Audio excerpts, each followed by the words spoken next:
Hello movie lovers, welcome back di Movie Channel. Semoga kalian baik-baik aja ya, dan dalam keadaan sehat, sehat badan dan juga sehat kantongnya. Movie lovers, kali ini mari kita lanjutkan alur cerita film Bulu Bulaya 2 yang part kedua. Yang belum nonton part pertama, linknya udah aku letakkan di kolom deskripsi ya. Jangan lupa kalian nonton dari awal karena ini lucu dan seru banget. Dan yang part kedua ini lebih seru lagi, jadi kalian tonton sampai selesai ya.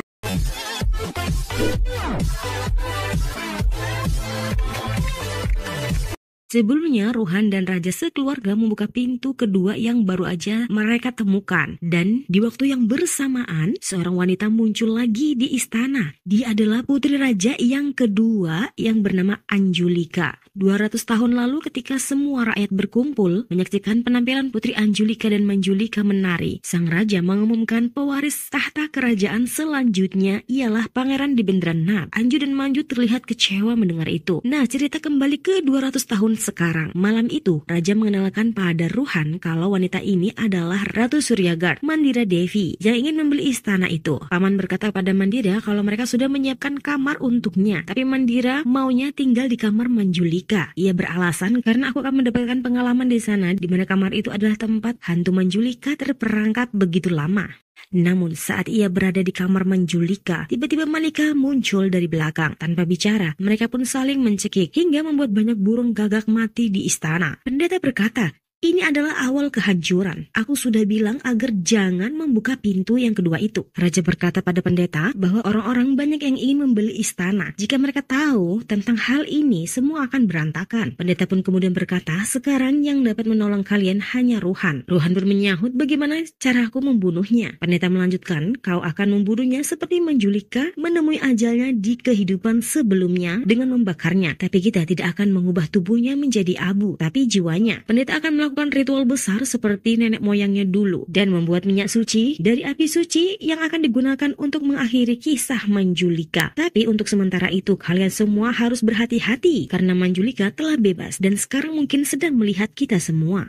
Nah, esoknya guys, burung-burung gagak yang mati tadi malam disuguhkan pada rakyat di pesta istana sebagai tanda terima kasih raja atas kebaikan rakyat saat mereka susah. Setelah di istana, raja kemudian memberikan cek pada Ruhan dan menyuruhnya pergi karena pekerjaannya telah usai di istana ini. Tapi tiba-tiba Ruhan mencium Mira. Tentu saja raja marah. Namun Ruhan tiba-tiba berubah seperti bencong dan meyakinkan raja kalau dia adalah Savitri, istri raja yang telah mati. Ruhan yang berpura-pura jadi Savitri berkata kepada raja kalau dia ingin Mira nikah dengan Ruhan. Dan saat ditanya, Mira pun menyetujuinya. Bahkan si paman yang udah tahu kalau Ruhan sandiwara ikut menyetujui pernikahan mereka. Suatu ketika, 3 pelayan ini menemukan lukisan Manjulik dan memberitahukannya kepada Mira. Tapi saat akan dibuka, Malika menumpahkan cat dan mengotori lukisan itu, sehingga mereka tidak bisa melihatnya.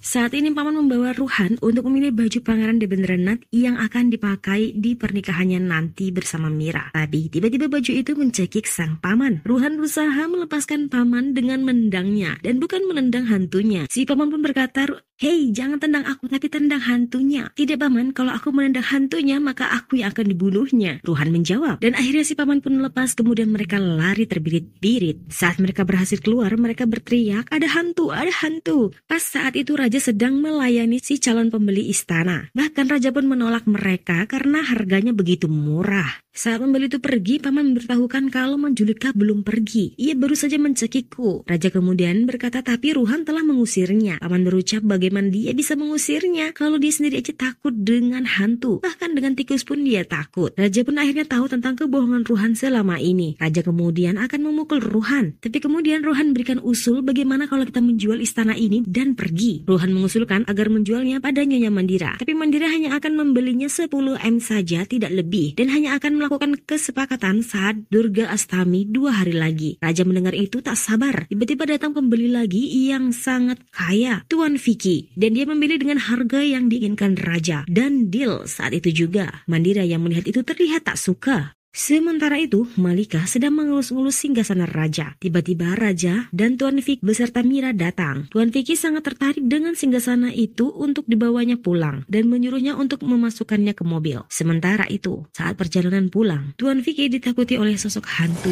dan ia pun dibunuh. Keesokannya di istana saat Mira berjalan, ia melihat Malika duduk di singgasana raja. Ia begitu marah saat Mira bertanya kenapa kursi itu ada di sini lagi. Mira begitu kaget dan ketakutan melihat Malika berkata, kenapa kau memberikan tahtaku padanya? Ia pun lari ketakutan melihat Malika dengan amarahnya. Dan saat akan berkata kepada semua orang, tiba-tiba Malika menyahut di belakangnya. Mira pun kaget, jika Malika di sini lalu tadi siapa? Tiba-tiba Mandira muncul sambil tertawa dan berkata dia telah mati sambil menyerahkan kontrak pembelian istana yang akan disepakati 2 hari lagi. Saat ia pergi tiba-tiba Malika ikut tertawa dan berkata bagaimana bisa ia tertawa saat mendengar ada yang mati. Dia sangat aneh.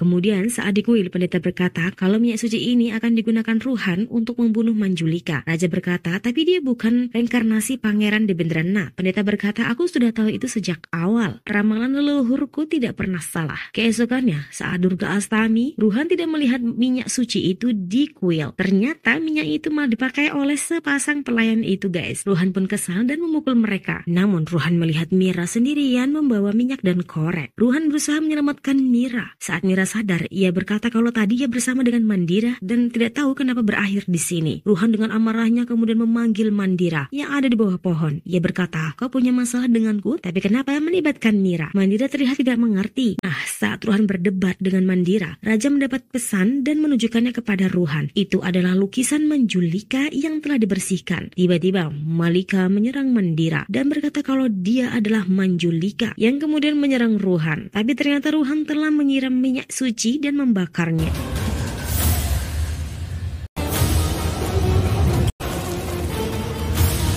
Ruhan kemudian mendekati Mandira dan bertanya apakah dia tidak kenapa-napa. Mandira pun bangun dengan wajah seramnya dan berkata kalau Ruhan telah salah membakar saudaranya karena dialah sebenarnya Manjulika. Sang pendeta pun datang, tapi ia tidak ada gunanya. Ia pun kalah. Belum apa-apa ia sudah terpental. Kemudian Ruhan membangunkan Malika yang pingsan. Saat Ruhan kembali akan membakar Mandira, Malika menghentikannya. Kalau sekarang aku ingat semua saat aku terbakar tadi, baik aku ataupun dia adalah hantu. Malika berkata pada Mandira, sudah waktunya untuk mengungkapkan yang sebenarnya pada semua orang. Dan tiba-tiba keluarlah sosok hantu dari tubuh Mandira. Dia adalah Pangeran Debendranath. Cerita kembali 200 tahun lalu saat Manju dan Anju berniat akan membunuh Debendranath. Tapi langkah mereka terhenti begitu mendengar Pangeran Debendranath bernyanyi di depan kaca. Awalnya pangeran tidak mengakui kalau dia suka menari dan bernyanyi. Tapi karena kakak-kakaknya berjanji tidak akan memberitahukan siapapun, ia pun mengakuinya. Ia juga bilang kalau sebenarnya dia tidak mau jadi raja. Anjulika dan Manjulika kemudian menyuruh adik laki-lakinya ini menari lagi. Tapi diam-diam Manjulika memberitahukan sang raja. Dan raja murka kemudian membakar hidup-hidup Pangeran Debendranath. Tapi untuk kematian pangeran, raja akan memberitahukan kepada rakyatnya bahwa Manjulika lah yang akan jadi penyebab kematiannya. Manjulika dan Anjulika kemudian diasingkan oleh raja.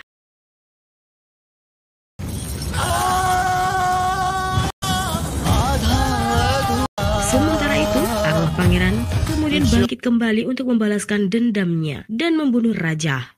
Sang pendeta pun membuat ritual besar dan menyiramkan minyak suci pada arwah Pangeran Debendranath, kemudian mengurungnya. Pendeta juga menyiapkan perisai pelindung yang sama di pintu kamar Manjulika untuk menunjukkan kepada semua orang bahwa jiwanya ditahan di sana. Dan tidak ada yang boleh tahu bahwa roh yang sebenarnya bukanlah Manjulika, tapi Pangeran Debendranath yang dikurung di pintu kedua yang mereka temukan. Dan saat pintu kedua itu dibuka, roh Pangeran Debendranath pun melihat Manjulika dan Anjulika. Malam itu saat ia melihat mereka berdua di kamar Manjulika, pangeran langsung ingin membunuhnya. Tapi kemudian ia berpikir itu terlalu cepat untuk membunuh mereka. Jadi guys, selama ini ia berusaha meyakinkan semua orang kalau kedua kakaknya adalah roh Manjulika. Dan sekarang waktunya pangeran, waktunya membakar hidup-hidup mereka semua yang ada di sana. Tanpa ia sadari, ia berdiri di atas minyak suci yang ia tumpahkan sendiri dan tak bisa berkutik. Manjulika dan Anjulika kemudian bersiap memegang obor dan akan membakar roh Pangeran Debendranath. Tapi tiba-tiba mereka berdua ingat kalau dulu pangeran begitu mempercayai kakak-kakaknya ini dan menyayangi mereka berdua.